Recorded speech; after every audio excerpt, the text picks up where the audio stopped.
And this morning's Health Watch, keeping those New Year's resolutions. We all make big plans when the ball drops, but surveys show that more than half of us will give them up within 6 months. Psychologist and early show contributor Dr. Jennifer Hartstein is here to help us make those resolutions stick. Jen, good to see you. Good to see you too. Good morning. Well, good morning. Overall, why do our resolutions fail? Most of the time, it's because we set goals that we don't really like. I mean, and they're bad. Why do we have to do them every year, right? But it's kind of what's expected. We have to make it happen. So they fail most of the time because we set these gigantic goals and they're really unattainable. And then when we can't see any immediate gratification, we quit. I see. And that's really one of the big problems. And willpower, you say, isn't enough to get through these. It is not. We have always thought, well, if I just stick to, our stick-to-itiveness will keep us in there. And the truth of the matter is that it's not enough. Because when we get stressed out, when we get overwhelmed with other things, our willpower is the first thing to go. We want something that's going to make us feel better right now. So we have to really retrain our brain into thinking about things in a more positive way and being more attached. Easier said than done. How do we retrain our brain? It is so difficult. And one of the things you want to really start to do is associate what you're working towards with something positive. So you want to really say, I want to lose weight, and by the end of the year, I want to feel good and be healthy.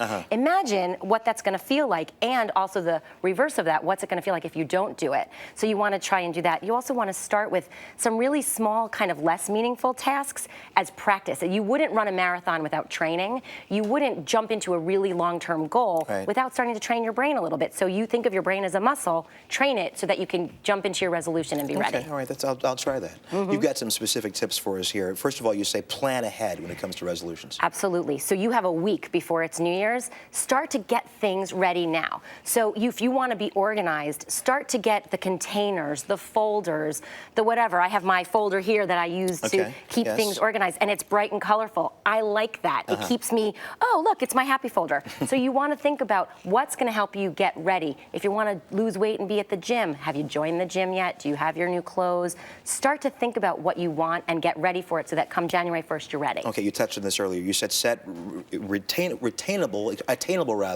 goals that you can meet. You're nothing too far out there. You want to set a larger goal and break it down into smaller pieces. So you want them to be attainable, realistic, simple, and have a time frame so that you can see progress all along the way. We all will make mistakes now and then. Yes, we will. You say we should have a setback plan as well. Absolutely, because let's say it's really super cold or you get sick and you aren't doing what you want to be doing. Most of us focus on health as one of our main resolutions for the new year. So if you can't because you get sick and you lose momentum, you may have a hard time getting back into momentum, or you had that piece of cake at the birthday party. So say to yourself, one piece of cake doesn't mean that I failed entirely. Get back on the horse. Your friends probably have the same goal. Work with a partner, get a buddy, do something that helps you. In those years where I've made resolutions, which have not been many years, that's what's happened to me. I've fallen off the wagon and said, okay, that's it. Yes, and the fact is that doesn't mean you failed entirely. You can get back on. Just make a new commitment and recommit to that moment, making your goal forward. Finally, you say it's good to reward yourself along the way.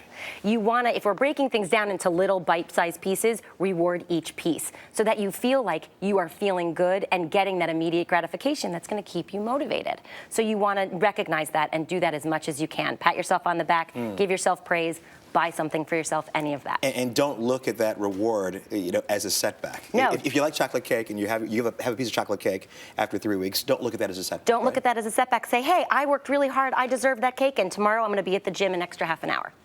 Okay. I'm all pumped up. You ready? I'm ready. You can do it. All right. Thank you, then. Jennifer Hartstein. Thanks a lot. Thanks.